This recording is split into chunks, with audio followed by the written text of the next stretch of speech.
बहुत समय पहले की बात है। एक बहुत गरीब इंसान था। उसके साथ उसकी पत्नी और दो छोटे छोटे बच्चे भी थे। उसका अपने परिवार का पालन पोषण करना बहुत ही कठिन हो गया था। उसका दिमाग काम नहीं करता था और मन भी अशांत रहने लगा। तभी उसने अपना घर छोड़ने का फैसला लिया। एक रात जब उसकी पत्नी और दो छोटे छोटे बच्चे सो रहे थे तो वो चुपचाप घर से चला गया। रात में बिना किसी मंजिल के वो आदमी चलता रहा। तभी अचानक उसने देखा कि एक नदी किनारे भगवान बुद्ध अपने शिष्यों के साथ बैठे हैं। वक्त उसने निर्णय लिया कि वह अब सन्यासी हो जाएगा और भगवान बुद्ध का शिष्य बनकर यही रहेगा। उसके बाद वो भगवान बुद्ध के चरणों में जाकर गिर गया और उनसे विनती करने लगा कि वो उसे अपना शिष्य बनाकर अपने साथ ही रख ले।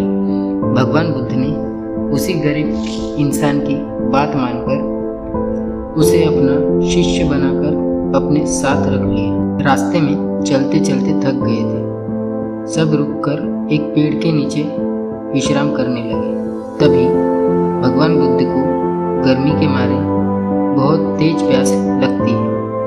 उन्होंने अपने नए शिष्य से कहा, यहाँ पास में ही एक सरोवर है, तुम जाकर वहाँ से पानी ले आओ।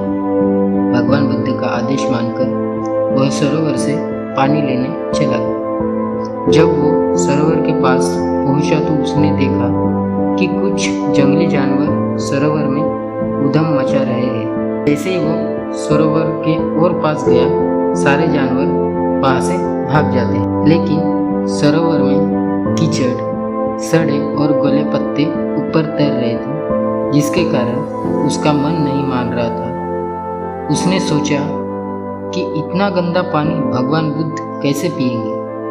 फिर वो बिना पानी लिए वापस लौटता है और आकर बुद्ध से बोलता है, भगवान, उस सरोवर में तो बहुत ज़्यादा गंदा पानी है, वो पीने लायक नहीं है।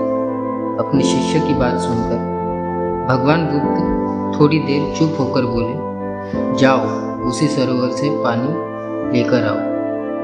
भगवान बुद्ध का आदेश मानकर वो वापस से सरोवर की तरफ चला गया। लेकिन वह मन में यही सोच रहा था कि भगवान बुद्ध इतने गंदे पानी को कैसे पिएंगे। जैसे ही वह सरोवर के पास गया, वह यह देखकर चौंक गया कि सरोवर का पानी एकदम निर्मल और स्वच्छ हो गया है और अपने स्वभाव में बह रहा है। उसने पानी लिया और भगवान बुद्ध के पास आते ही उनसे प्रश्न करता है, भगवान, थोड़ी ही देर में सरोवर का मैला पानी इतना साफ कैसे हो गया। फिर बुद्ध ने उनसे समझाते हुए कहा, जब जानवर पानी में उधम मचा रहे थे तब सरोवर का कीचड़ उभर आया था। लेकिन कुछ देर शांत रहने पर कीचड़ फिर से नीचे बैठ गया और पानी पहले जैसा फिर से निर्मल और स्वच्छ हो गया। ठीक इसी तरह मन की स्थिति भी ऐसी ही होती है। जीवन की कठिनाइयाँ और भागदौड़ हमारे मन में उथल पुथल पैदा कर देती है, जिसके कारण हम बिना सोचे समझे गलत निर्णय ले लेते हैं। लेकिन कोई भी निर्णय लेने से पहले अगर हम अपने चित्त को शांत रखें और धैर्यपूर्वक बैठकर सोचो तो हमारे मन की वो उथल पुथल भी पानी की कीचड़ की तरह नीचे बैठ जाती है और तब हम जो भी निर्णय लेते हैं वो हमेशा सही होता है। इसलिए बुरे समय में इंसान को अपना धीरज नहीं खोना चाहिए। भगवान बुद्ध की बात सुनकर उसका दिमाग खुल जाता है और जब वह शांति से बैठकर सोचता है तो उसे अपनी ही गलती नजर आती है। फिर उसे समझ में आता है कि उसने अपना घर छोड़ने का गलत निर्णय लिया था। फिर वो भगवान बुद्ध के चरण स्पर्श करके उनसे आज्ञा लेकर अपने घर और वापस चला जाता है।